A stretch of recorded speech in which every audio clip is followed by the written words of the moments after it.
Yo guys, mastering your start in F1 22 without traction control is without doubt one of the hardest things to do in this year's game. Rear traction is so much harder to find in F1 22 than it is in any previous F1 game, and many players who are used to racing without traction control are resorting back to turning traction control on. This isn't helped by the fact that the AI seem to always nail their starts, often leaving you dropping down the pack.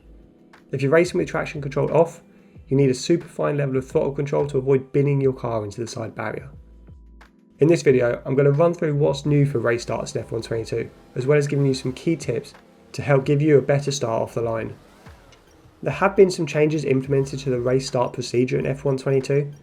In previous games, we were all able to drive the formation lap, but the game took over as we were lining up on the grid. This did break immersion a little bit and often caused some strange ghosting through other cars. In F1 22, you can now manually control the full race start procedure. You'll be able to drive the entire formation lap and even position your car on the starting grid. This manual control introduces a new area where you can gain an advantage over your competitors. But I'll talk about how to maximise your grid positioning a little bit later on. But let's focus on the formation lap itself, as this is the very first part of the race start procedure. This is your chance to prepare your car correctly for the first few corners and laps. If you choose to manually drive the formation lap, you can use this valuable lap to give yourself a little advantage. The formation lap is all about preparing your tyres. It's your chance to get heat into your tyres to give yourself the maximum levels of grip off the line. If you do manage to heat your tyres correctly, you'll have a small advantage over other drivers who may not have got as much heat into theirs. One of the best ways to heat your tyres during the formation lap in F1 22 is to swerve from left to right.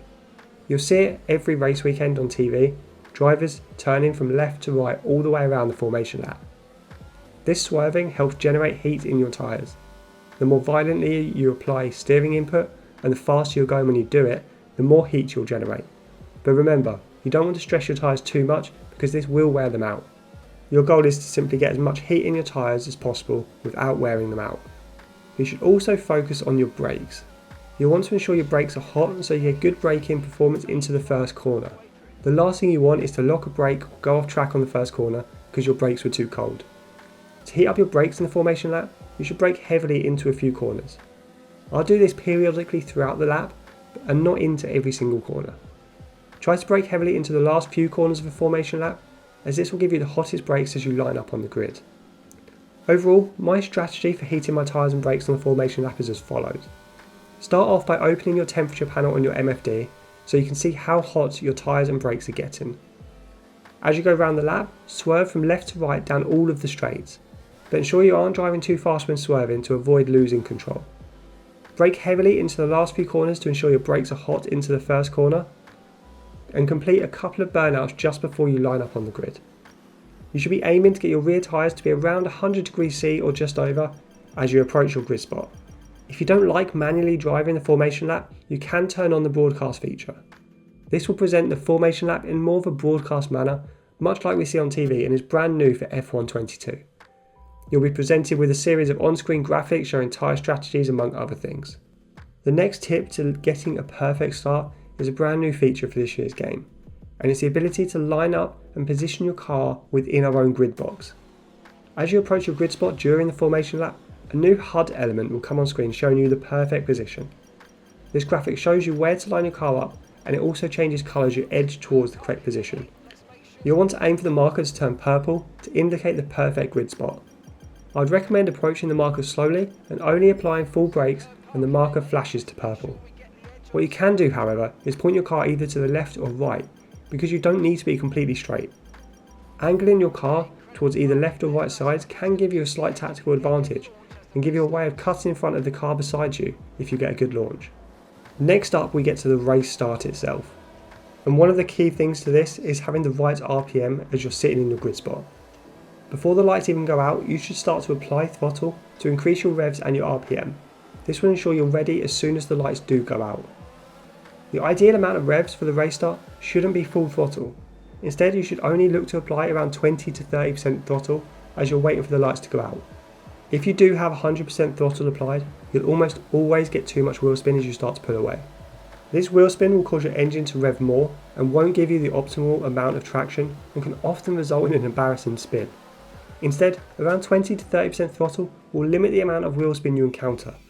your tyres will find traction much quicker, giving you a better initial launch. Ideally, the magic number you should be aiming for is around 12,500 RPM. As the start lights start to go red, maintain this ideal RPM and keep the same amount of throttle pressure applied initially when the lights do go out. Maintain your 25% throttle pressure as you pull away from the line and try to shift up to second gear relatively early. At this point you can start to apply more throttle pressure. By the time you're in third gear, you should be applying 50 to 60% throttle pressure, and once you feel the traction is under control, you can then apply full throttle and think about turning on your ERS overtake mode. As you do move through the gears from first to second to third to fourth, you should be short shifting every time. This will dull the RPM and limit any wheel spin potential. If you can nail this method, you should get a very good race start every time, giving you a good advantage when approaching the first corner. And just remember that if you're racing in the rain, this process can be a lot trickier. You'll have to manage your wheel spin even more carefully. If you're racing with medium traction control on, you can apply a lot more throttle sooner during the start procedure. Start by applying the same amount of throttle pressure to reach around 12,500 RPM. Hold this until the lights go out and then almost immediately shift up to second gear. Once you've shifted up, you can then apply even more throttle. The traction should kick in much sooner with medium traction control enabled, and you should really be able to get to full throttle around third gear. Once you've nailed your race start off the line and you do get to the first corner, you should remember exactly where you want to start braking. A very easy trap to fall into is focusing too much on the cars around you and out-braking yourself into turn 1. It's so easy to miss your braking point into the first corner as there is so much going on around you. But this can potentially cause you to go off track or lose time as you run wide, and in worst case scenarios, it could even cause you to hit the car in front of you. Instead, try to memorise exactly where the braking point is for turn 1. As you approach the first corner, try to position your car in the ideal place on the track. This is normally on the inside of the corner. If you're on the outside of the first corner, you'll be vulnerable to cars on your inside forcing you out wide, or even hitting you if they miss their braking point. Being on the inside of a corner gives you much more control over your own destiny and can help you avoid first corner incidents. Once your car is positioned well on the approach to turn 1, next focus on the exact point where you'll start braking. If you're on the first row of the grid, you'll have nobody in front of you, so you can brake exactly where you want to. However, if you are in the middle of the pack or towards the rear of the grid, you may have to start braking earlier. Cars will slow down into the first corner and they'll all concertina up, meaning you'll have to slow down earlier. This is, however, a great opportunity to make a few places as cars start to slow down earlier than normal. You can often find gaps to place your car and make a few sneaky overtakes. My final tip is about jump starts. You can release your clutch too early in F122 and jump the start, but if you do, you'll be hit with a penalty. It can be very easy to jump the start if you anticipate the lights going out a little too early. The start lights in F122 all go out at different times. This means the time between the last light turning red and the lights going out isn't always the same. Sometimes they go out early, other times they stay red for longer. This is to avoid people trying to time the lights and release their clutch early to get a better start. The key to not jump starting in F122 is patience.